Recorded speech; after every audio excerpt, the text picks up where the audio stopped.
Alright guys, I'm back again, and welcome to part 2 of 3 of my Commodore collection. And this video is going to focus mainly on the hardware that I have for both the Commodore 64 and Commodore VIC-20 computers. So let's go ahead and get started with this right here. This is the Commodore 64 model that I think that most people are familiar with. This is known as the breadbox version. For whatever reason, they decided to call it the breadbox version. I'm not exactly sure how it got that nickname, but if any of you guys know out there, let me know. I'd be interested. Anyway, I think this is the most boring looking model of the C64 that you're likely to find. I just don't think that the color scheme is very appealing because of its kind of brownish black keys and the beige plastic. It's not very exciting. Probably the only cool part up here is the Commodore 64 logo up there with the rainbow and the Commodore 64 script and the Commodore logo right there. But it's probably the most exciting design cue of this system. Other than that, it's not very appealing to the eye, but it's still pretty neat. It's a very, very retro looking, that's for sure. But let's take a quick tour around. We have two joystick ports right there. On and off switch on the side. Power input, and on the back we have a whole bunch of stuff.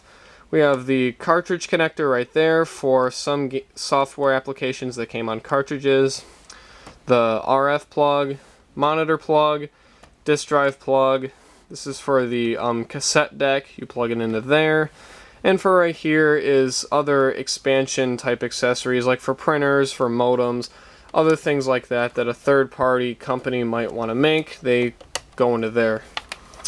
And that is pretty much it. I really don't know what else to say about this. You just plug it into your monitor or TV, turn it on, and you're all set. And the power light right there turns on, letting you know that it's on. And that is pretty much it. This computer right here is confirmed to be working, which is good considering how old it is. So yeah, that is my Commodore 64 breadbox right there. And before that, we had the Commodore VIC-20. And this debuted in about 1980, just as bland looking as the Commodore 64. As you can tell, it's pretty much the same plastic molding. I mean, it looks almost identical. Probably the only difference is the actual color of the plastic. If you notice, the VIC-20 almost looks white, but the 64, it looks very beige. Very boring looking. So I actually prefer the look of the VIC-20. I don't know why. I just think the white plastic looks cooler. But it could be just preference. I'm not sure. There's the VIC-20 logo up there. The keys are exactly the same on the Commodore 64, even the function keys, even though they're a different color. They all do the same thing. Power light right there. And now we get into the differences between both models. So there's only one controller port. There is the on and off switch right there for the 64. And here's a different styled power plug for the VIC-20. A much bigger cartridge slot for the software. And a lot more VIC-20 software came on cartridges rather than on discs. Monitor port, disk drive port, the cassette port, and another accessory port for modems and for printers and all that kind of stuff. So it's pretty much just a much more dumbed down version of the Commodore 64. Graphics are a lot more primitive than on a Commodore 64, that's for sure. I would compare the graphics to this thing a lot to, I would say the Atari 2600, maybe a little bit more advanced, but not by a whole lot. And of course, I'm sure you guys have seen Commodore 64 games. You can compare these to like NES graphics. I mean, it's really, really impressive how they were able to upgrade this thing. So that is it. That is the original Commodore VIC-20 in all of its glory. And now we get into some broken versions that I have right here. This is another Commodore 64 breadbox. This one does not work, sadly. I turn it on and it has the basic screen. That pops up just fine, but it won't even let me type in commands or anything. I don't know why. I'll probably make a video showing you guys, what the problem is with this, because I really do want to get that thing to work, because that would make me very happy. Same thing with this Commodore VIC-20. The only thing is it won't show anything on the screen at all. I will plug in a game or just turn it on at all and nothing will pop up. Same thing with this. I'll probably make a video showing you guys what's the problem and hopefully someone out there can help me out. So those are my two broken computers right there, but I'm still going to keep them to see if I could fix them. And now we move on to hardware peripherals, such as the 1541 disk drive. You guys may have seen the video back when I had a problem with this thing. Couldn't get it to work. As soon as I would turn it on, that red light would stay on, and the disk would keep spinning even though there's nothing in there. So, still wasn't able to figure out what the problem was with this thing, but I'm going to keep it anyway to see if I can do anything to fix it. But there's that. And let's check out the back of these things, because they're all pretty much the same. On and off switch, and the power intake, and the adapters to connect the computer to your disk drive are right there. So that is it for the 1541 disk drive, and this is the version where it just clamps down like that. There's multiple different versions of these things, and I'll get to that in a minute. And we have here a much better version of the 1541 disk drive. This is a slightly newer model, came out in about 1985 or so, I would say. In this version, you clamp down the discs just by pulling that lever there, and the logo up front is slightly different to match the Commodore 64C actually. And on the back, it's pretty much exactly the same.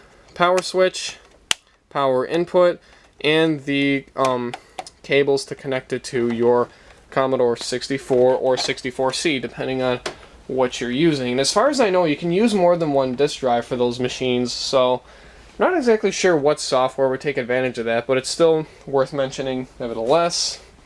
And I have a fancy leather protector for the 1541 disk drive, so if I really wanted to, I could just cover that bad boy up and make sure that no dust gets in that thing. So pretty neat, but also kind of pointless if you really think about it. Alright, now we have a cassette player. This is the Commodore dataset. This is designed to work with the Commodore VIC-20 more than anything. If you can really see it, I mean, it looks like it would really match the VIC-20 a lot better.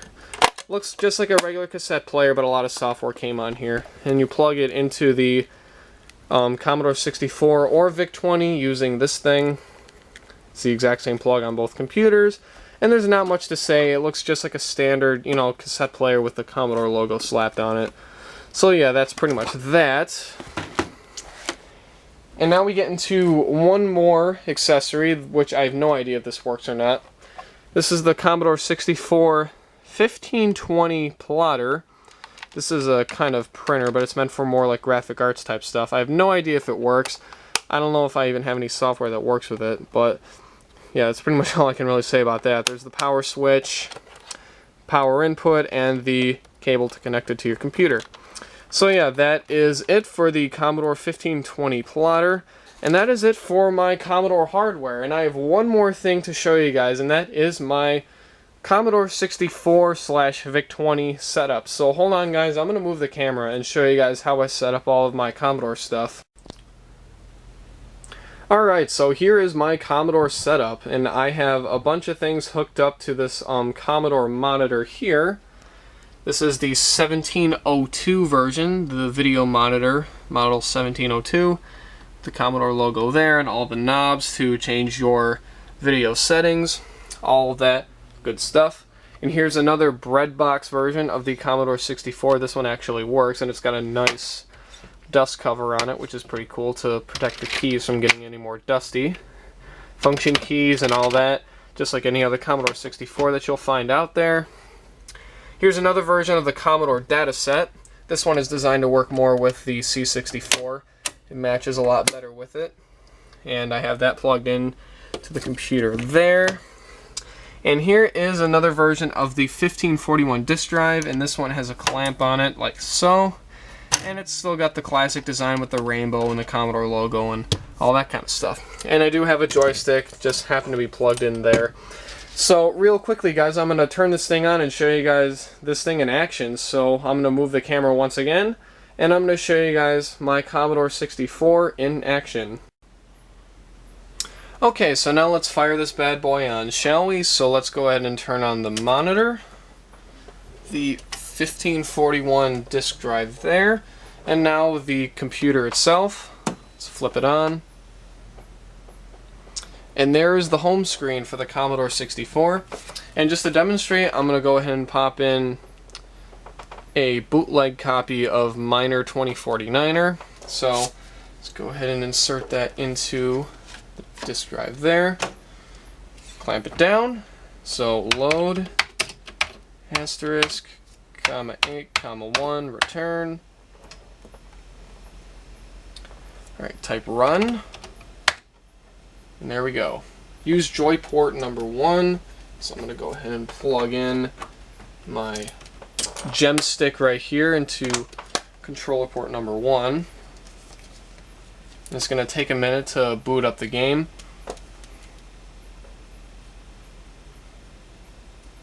Of course, being a disk-based system, it's going to take a little bit to load up. It's kind of expected, especially for a machine that's this old.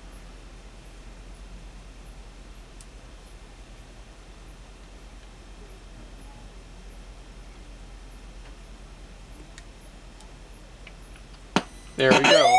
Holy crap. That was way too loud. Alright, so here's Miner 2049er. I'm going to go ahead and try out a round real quick to demonstrate here. I'll probably do a review of this game later on because it's really fun. It's like a cross between, I would say, Clean Sweep and Donkey Kong. I know it's kind of a difficult comparison there, but I don't really know what else to compare this game to, but it's really fun if you guys have ever played it. The whole goal is to collect all the items on the map, climb up the ladders, and change the color of the floor from black and yellow to just solid yellow. You just walk over it. Whoops. Can't jump over that. And you really got to make some really precise jumps here in order to get some of these items.